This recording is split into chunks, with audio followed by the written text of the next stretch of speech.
কি করব, কষ্টর জীবন যাপন। এই আমি নিজে না খেয়ে থাকতাম, ওকে দুজনে ভালো জিনিস খাওয়াইতাম, তখন তোমাকে সামনে কি কান্দা যায়, মনে ফাটিয়া যায়, দুঃখ আহে।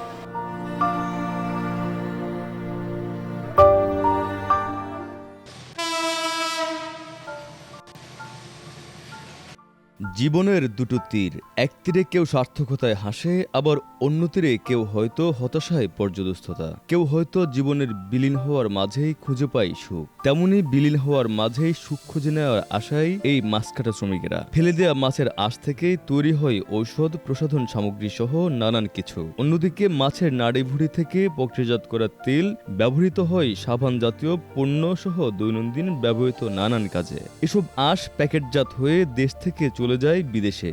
দেশে আসে প্রচুর পরিমাণ বৈদেশিক মুদ্রা। রাজধানীর কারওয়ান বাজার এলাকায় অসংখ্য পরিবার জড়িত এই মাছের নাড়িভুড়ি থেকে তেল উৎপাদন এবং আঁশ সংগ্রহের ভিন্নধর্মী এই ব্যবসায়। তবে যারা এ সকল মূল্যবান পণ্য সামগ্রী প্রক্রিয়াজাতকরণ কর্মের সাথে যুক্ত, এই শ্রমিকদের জীবনের গল্পটা এখানে অনেকটাই ভিন্নতর। তাদের জীবনটাই দুঃখ দুর্দশার অন্তরালে।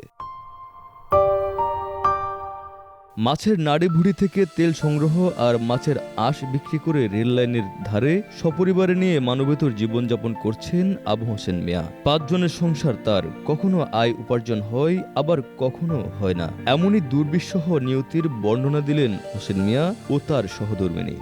জীবন মানেই সংগ্রাম। এই সংগ্রামী জীবনের এক ব্যতিক্রমধর্মী গল্প শোনাবো আজ আপনাদের, যেই গল্পে মাছের উচ্ছিষ্ট থেকে সংগ্রহ করে তেল, সেই তেল এবং আঁশ বিক্রয় করে চলে তাদের সংসার।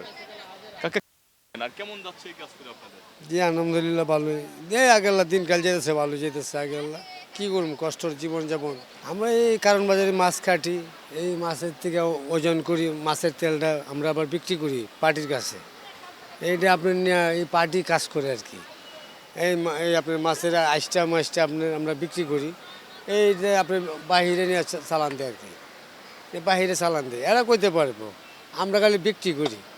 এটা আসলে মাছের একটা তেল, এটা আপনার এটা একটা মাছের অংশ থেকে তেলটা বাইরা, এবার আমরা পার্টির কাছে তেল বিক্রি করি।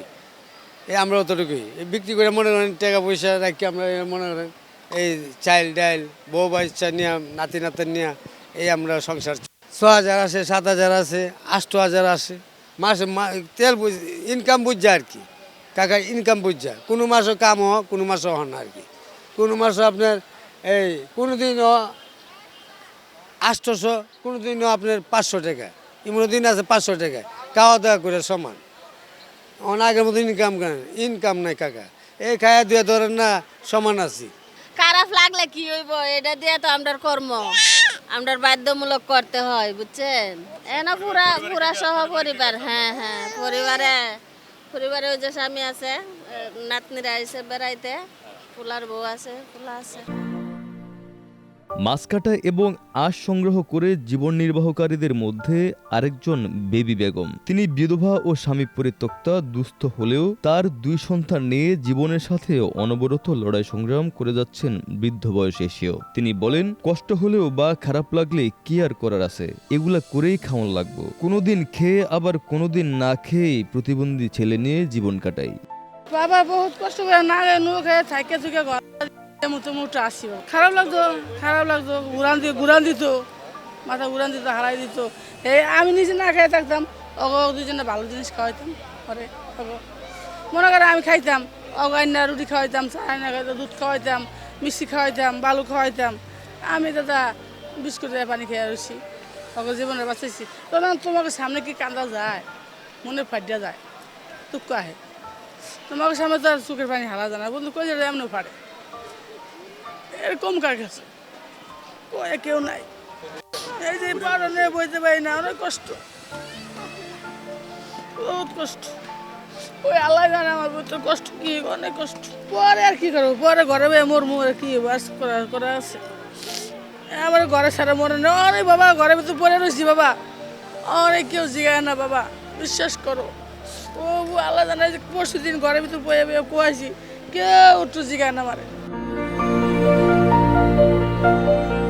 চারিদিকে জীবনের সংগ্রাম আর ব্যস্ততা চলছে অবিরাম। আর্থিক দাগ স্পষ্ট যেন সমাজের প্রতিটি কোণায় কোণায়। তেমনই এক গল্প কারণ বাজারের রেল লাইনের এই মাছের উচ্ছিষ্ট সংগ্রহ করে জীবন নির্বাহ করা মানুষের গল্প। অভি আরিফ, ভোরের পাতা, ঢাকা।